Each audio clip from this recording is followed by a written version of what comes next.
Hey, I'm so glad you're here. Take a moment, breathe in, and just be with me. Have you ever looked at your bank account and felt a pit in your stomach? That familiar knot of stress when the bills pile up and the money just isn't stretching far enough. You work so hard, you do everything right, but it feels like you're on a treadmill that's stuck on high speed and you're not getting anywhere. You're not alone. I've been there, and I know that feeling of being trapped by your finances, that feeling of wanting more, of knowing you deserve more, but not knowing how to get it. What if I told you that the game of wealth isn't about how much you earn, but how you think? What if I told you there are rules to this game, that the wealthy play that most people don't even know exist? Today, we're going to pull back the curtain on those rules. We're going to talk about 7 powerful life-altering shifts that will not only change your bank account, but change your entire relationship with money. This isn't just another video. This is a movement, a declaration, a turning point. This is for everyone who's ever felt like they're just getting by. So if you're ready to break free from the chains of financial uncertainty, if you're ready to declare your freedom, then hit that like button, subscribe to this channel, and share this with anyone who needs to hear it. And right now, I want you to go into the comments and type this with me. Type "I deserve financial peace." It's not a wish, it's a statement of who you are and what you're willing to fight for. Are you ready? Let's begin with number 1. Number 1, master the game of cash flow. This is the foundation. This is the first step on the journey. And honestly, for most people, it's the most difficult to wrap their heads around. We've been taught to budget.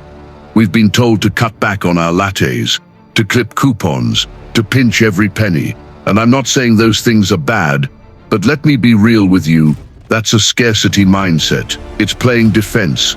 It's trying to win a football game by only stopping the other team from scoring, but never trying to score yourself. Let me tell you a story.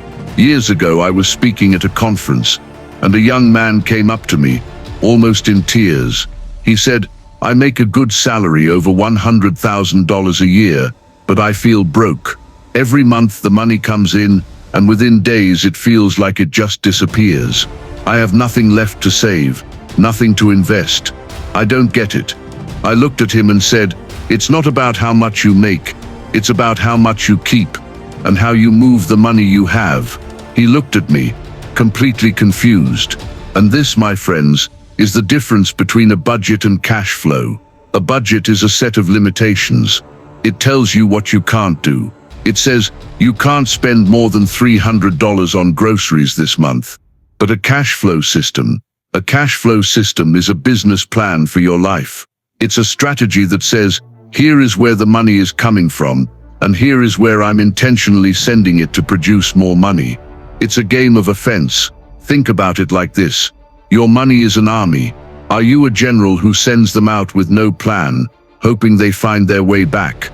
Or are you a strategic commander who directs every soldier to a specific mission, to attack one front, to fortify another, and to always be recruiting new soldiers?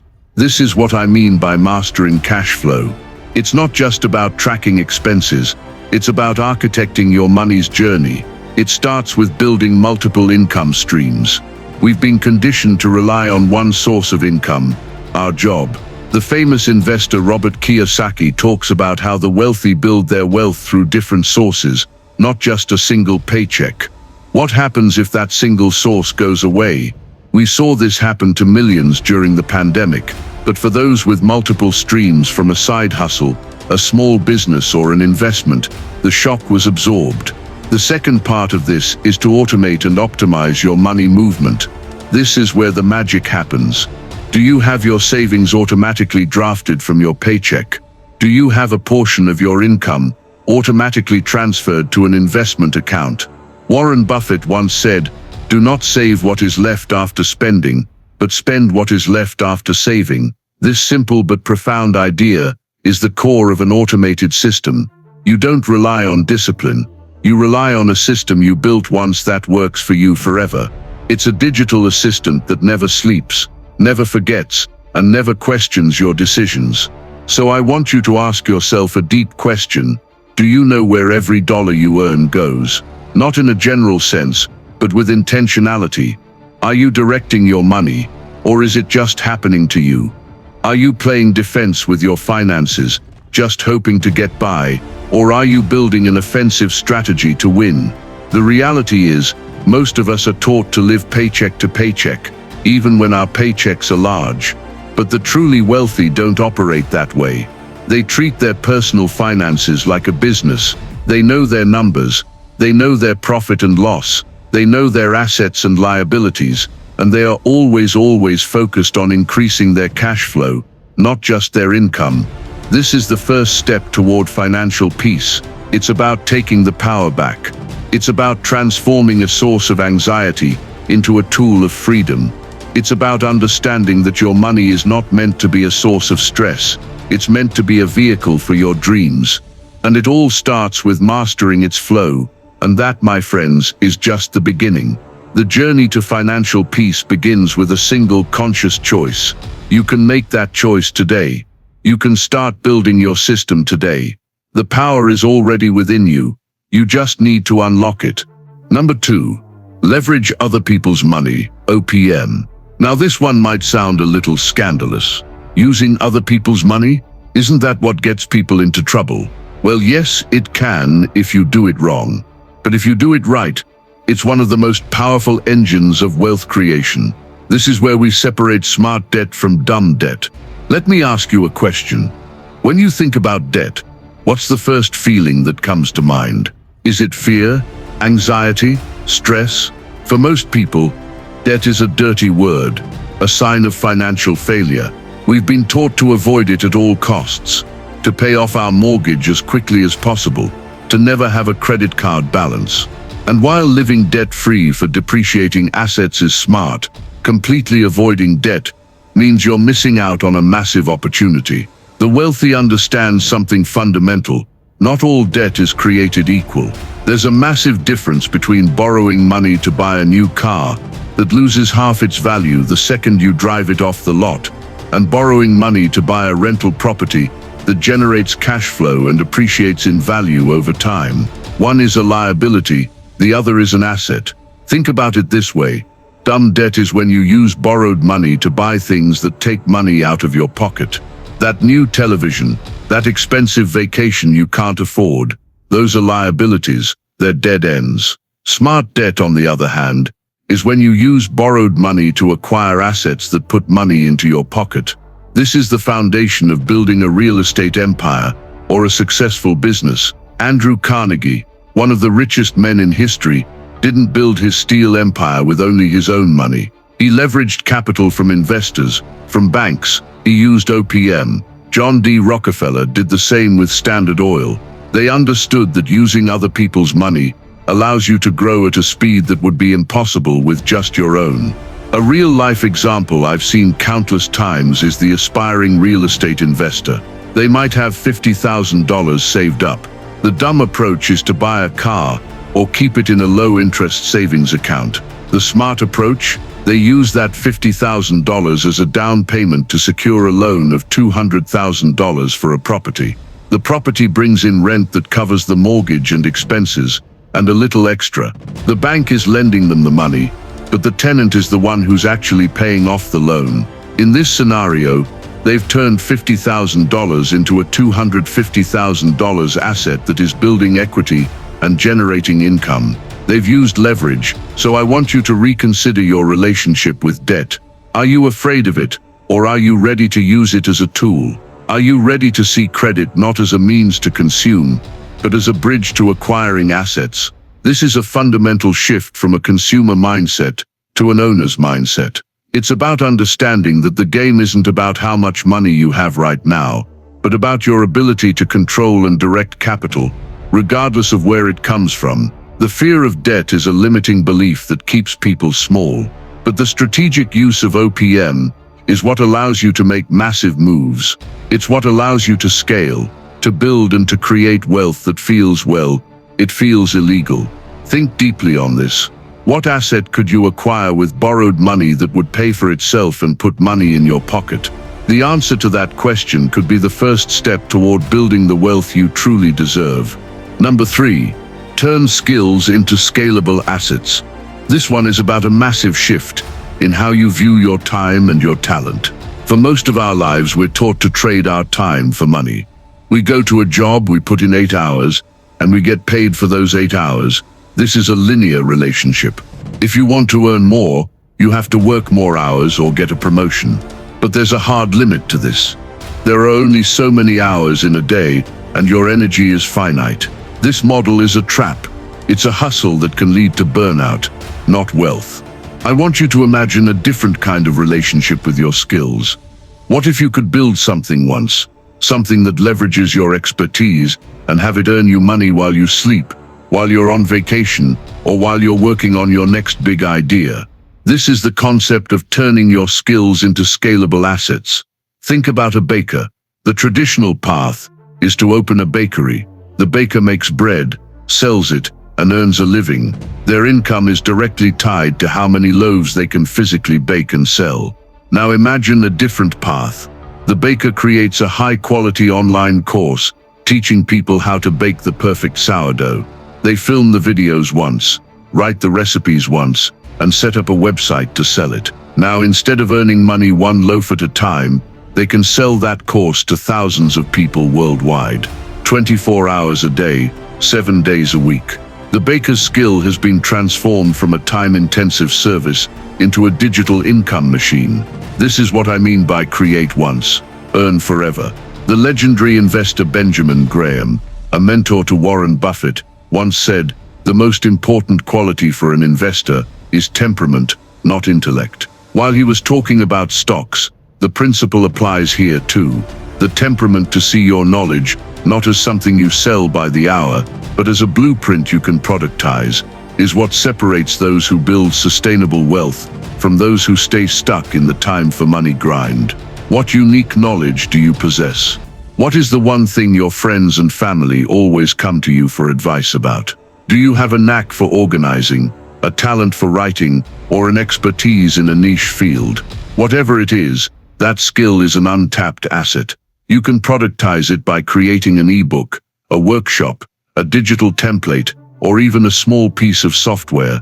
The beauty of this is that it completely breaks the linear link between your effort and your income. Your income becomes exponential. You're no longer limited by the number of clients you can serve or the number of hours you can work. You're limited only by your imagination and your willingness to build. This isn't about quitting your job tomorrow. This is about starting to build something on the side, a small asset that can grow over time, giving you options, freedom, and an income stream that doesn't depend on your physical presence. This is how you start to build wealth that feels effortless, because the heavy lifting was done a long time ago. So I want you to ask yourself, what is one skill you have right now that you could turn into a product? What's one piece of knowledge you could package and sell? The answer to that question could be the key that unlocks your financial future.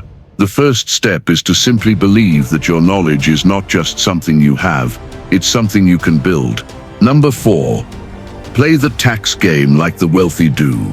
This is where things get really interesting, and honestly, a little controversial. We've been taught that taxes are an unavoidable fact of life. You earn money, you pay your taxes, and that's the end of the story.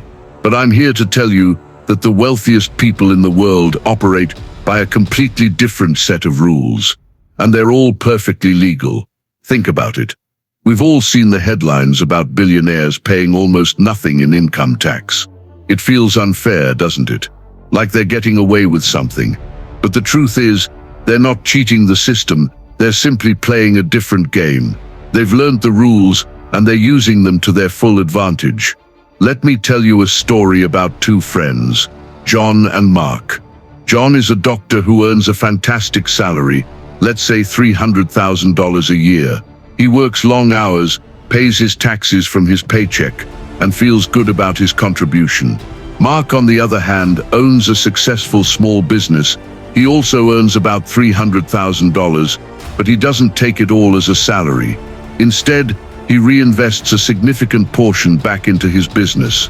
Mark can legally deduct his travel for business, the rent for his office, and even a portion of his home as a home office expense. He can buy equipment and write off the cost over time.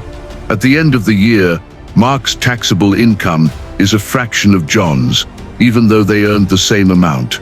This is not a loophole. It's a strategy.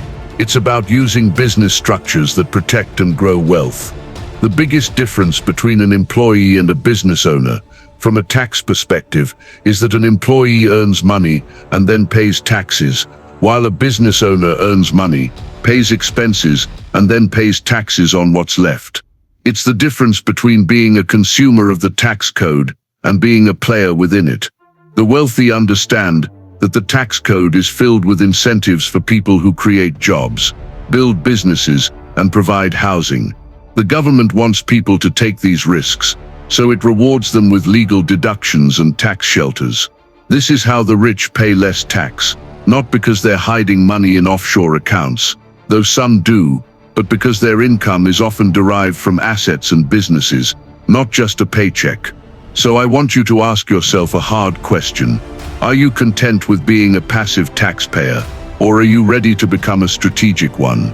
Are you willing to learn the rules of this game and use them to your advantage? This isn't about being greedy.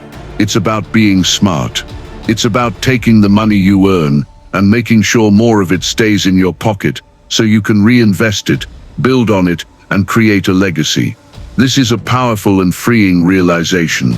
You don't have to be a victim of the tax system. You can become an active participant. You can start by simply educating yourself on what legal deductions are available to you, or by exploring side hustles that can be structured as businesses. This shift in mindset from a passive player to a strategic one is a cornerstone of true wealth creation. It's time to start playing the tax game like the wealthy do. If you're getting value from this video and want to see more content like this, please hit the like button and smash the subscribe button. It means the world to me, and it really helps the channel grow. I'm on a mission to hit 100,000 subscribers, and with your support I know we can get there. Now that you've liked and subscribed, let's continue with our discussion. Number 5. Invest where others hesitate. This one is for the courageous. This is for the people who are tired of a 2% return in a savings account. For decades, we've been told to invest in safe, traditional assets, blue-chip stocks, mutual funds, and bonds. And while those have a place in a balanced portfolio, they are not the vehicles that create truly life-changing generational wealth. The wealthy understand that the greatest returns are found in places where the majority of people are too scared, too uninformed, or too risk-averse to go. This isn't about reckless gambling. It's about high-risk, high-reward strategies built on deep conviction and research. This is about stepping beyond the familiar and into the frontier of investing. Think about the early investors in companies like Amazon or Google. When they first started, they weren't the safe bets they are today. Many people were skeptical, even dismissive. But those early investors saw a vision that others couldn't. They were willing to take a chance on an idea, a team, and a market that had not yet been proven. This is the essence of investing in early-stage startups, crypto, and alternative assets. These are not just investment opportunities. They are bets on the future. Let me tell you a story. I had a client, a smart engineer, who was doing everything right. He was maxing out his 401k and had a diversified stock portfolio. But he felt stuck. His money was growing, but it wasn't growing fast enough to create the kind of freedom he dreamed of. I challenged him to look outside the box. We spent months researching the blockchain and decentralized finance. He eventually invested a small portion of his portfolio into some early-stage crypto projects he believed in. For him, it felt like a massive risk. But within a few years, that small investment grew exponentially, dwarfing the returns of his traditional portfolio. It was enough to accelerate his timeline for financial independence by a decade. This is what it means to spot undervalued opportunities. It's about doing the homework, understanding the trends, and having the courage to act on your convictions when everyone else is sitting on the sidelines. Benjamin Graham, often called the father of value investing, said, "An intelligent investor is a realist who sells to optimists and buys from pessimists." This is the core principle. The greatest deals are made when fear is high and assets are cheap. This doesn't mean you should bet your life savings on a single unproven asset.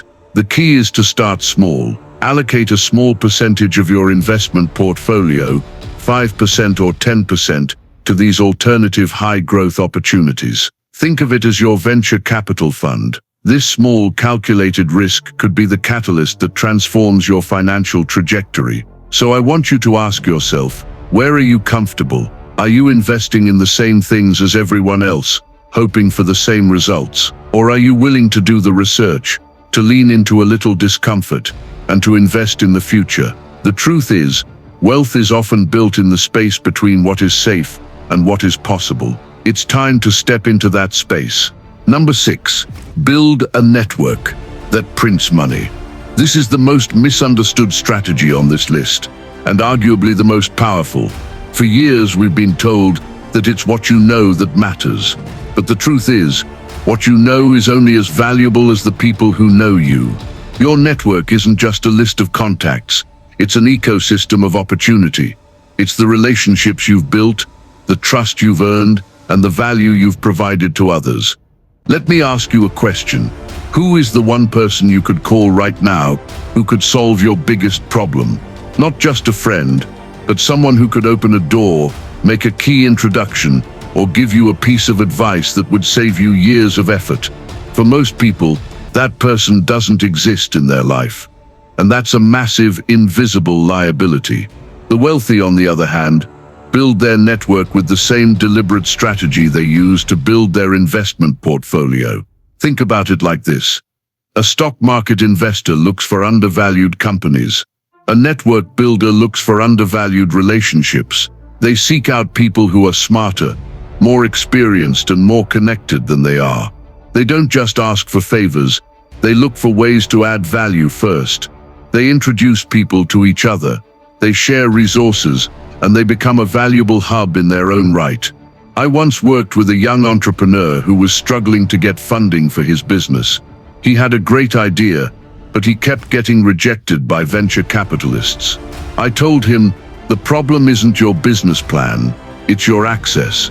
He was trying to cold call and cold email people who had no reason to trust him. We changed his approach. We focused on getting him into rooms with people who already knew and respected each other. He started attending masterminds and conferences where he wasn't pitching his business.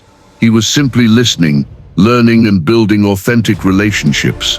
Within 6 months, he met a mentor who not only introduced him to the right investors, but vouched for him. That personal recommendation was a golden ticket. This is what I mean by relationships that open doors. Your network provides access to information, resources, and opportunities that are simply not available to the public. It's the secret sauce that accelerates your progress from years to months. This is why joining a mastermind group, finding a great mentor, and forming strategic alliances are so crucial. Warren Buffett often talks about the importance of being in the right room.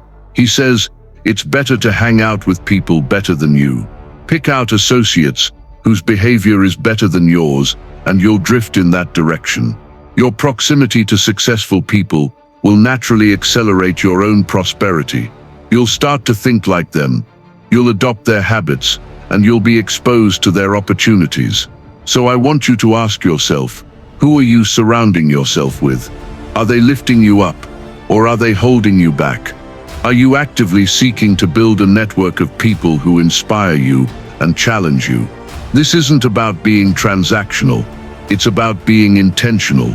It's about understanding that the most valuable asset you have isn't a stock or a piece of real estate.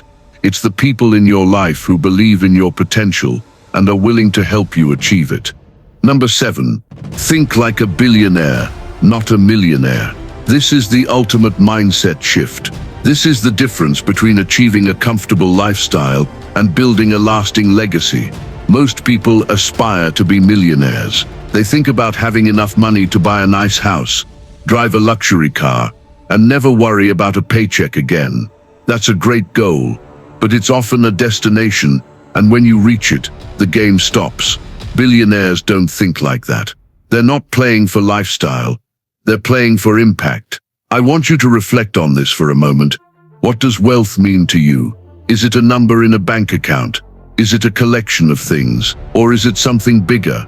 A tool to solve problems, to create something new, and to leave the world a little better than you found it. The millionaire's mindset is often focused on the hustle. It's about working harder, grinding longer, and stacking cash.